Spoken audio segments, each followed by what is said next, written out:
Tere, minu nimi on Jaanus ning siin räägime psühholoogiast ja vaimsest tervisest lihtsalt, teaduspõhiselt ja praktiliselt. Eelmises videos rääkisime sellest, miks jäävad negatiivsed kommentaarid nii hästi meelde. Aga enne kui me üldse kommentaare loeme, on üks küsimus, mille peale me tavaliselt ei mõtle. Kes otsustab, milliseid videosid ja postitusi me sotsiaalmeedias näeme? Esimene mõte on ilmselt ma ise. Tegelikult teeb suure osa sellest valikust algoritm. Ja kuigi algoritm ei otsusta, mida me mõtleme, võib ta päris palju mõjutada seda, mille peale me üldse mõtlema hakkame. Kui avad TikToki, Instagrami või YouTube'i, võib tunduda, et näed lihtsalt kõige uuemaid või populaarsemaid postitusi. Tegelikult see nii ei ole. Enne kui mõni video sinu ekraanile jõuab, on algoritm juba otsustanud, et just seda tasub sulle näidata. Miks? Sest tema eesmärk on hoida sind võimalikult kaua platvormil. Mida kauem sa vaatad, seda rohkem reklaame näed ja seda kasulikum on see platvormile. Sellepärast püüab algoritm ennustada, milline video paneb sind vaatama veel ühte ja veel ühte ja veel ühte video. Aga kuidas algoritm üldse teab, mis mind huvitab? Ta ei loe sinu mõtteid, vaid ta jälgib sinu käitumist. Kas sa vaatasid selle video lõpuni? Kas sa panid sellele meeldimise? Kas jagasid seda sõbrale? Kas kirjutasid kommentaari? Isegi see, kui jääd mõne video juurde natukene kauem pidama, annab algoritmile infot. Üks selline tegevus ei ütle veel palju, aga kui neid koguneb sadu või tuhandeid, tekib üsna hea pilt sellest, mis sinu tähelepanu köidab. Alguses tundub see päris kasulik. Kui sulle meeldivad näiteks kokandusvideod, siis saad neid rohkem näha. Kui huvitud fotograafiast, hakkab see seda sisu samuti rohkem ette näitama. Probleem tekib siis, kui algoritm hakkab sulle näitama peaaegu ainult ühte tüüpi sisu. Näiteks kui vaatad palju investeerimise, poliitika või tervisega seotud videoid. Mida rohkem sa neid vaatad, seda rohkem algoritm neid sulle pakub. Ja mingil hetkel võib tekkida tunne, et kõik räägivadki ainult sellest. Aga tegelikult ei räägi. Lihtsalt sina näed ühe väiksemat osa kogu infost. Sama rakendust kasutav inimene võib näha täiesti teistsugused videod ja jõuda hoopis teistsuguste järeldusteni. See tähendab, et algoritm ei näita meile maailma sellisena, nagu see on.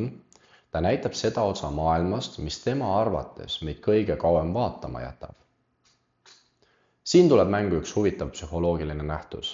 Meile meeldivad mõtted, mis sobivad sellega, mida me juba usume. Psühholoogias nimetatakse seda kinnituskallutatuseks. Kui algoritm näitab meile järjest rohkem samasuguseid arvamusi, võib jääda tunne, et need ongi kõige tavalisemad või kõige õigemad, mitte sellepärast, et oleksime kergesti mõjutatavad, vaid sellepärast, et meie aju kasutab otsuste tegemisel seda infot, millega ta kõige rohkem kokku puutub.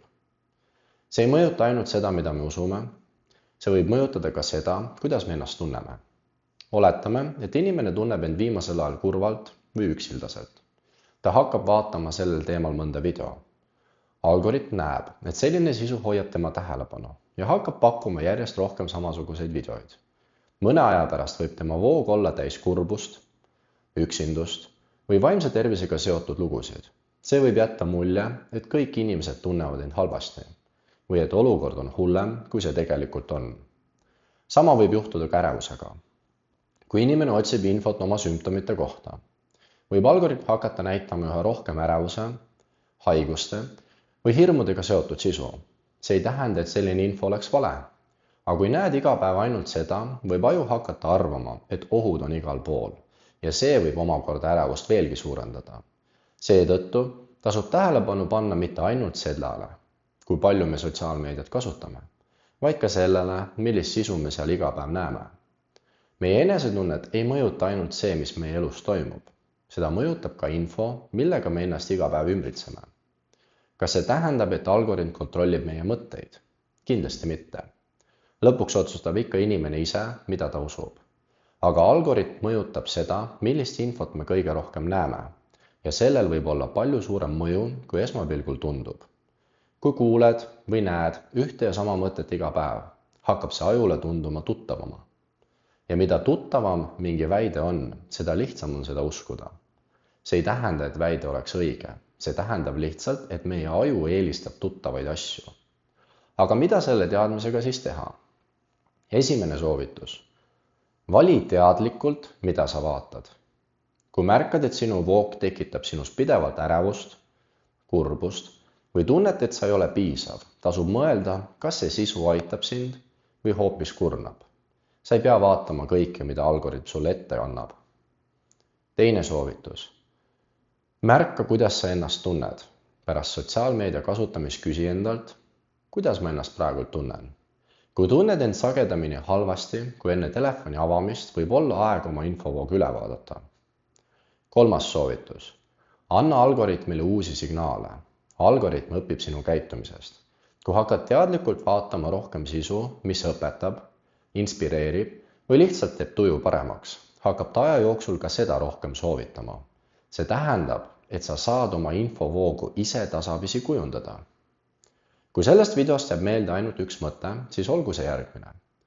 Algoritm ei otsusta, mida sa mõtled, aga ta võib päris tugevalt mõjutada seda, mille kohta sul üldse on võimalik oma arvamus kujundada.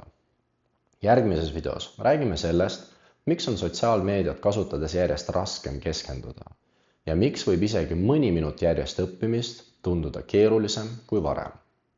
Aitäh, et vaatasid! Vaimsest tervisest rääkimine ei lahenda probleeme üleöö, kuid aitab meil iseennast paremini mõista. Hoolitse enda eest ning kohtume juba järgmises videos.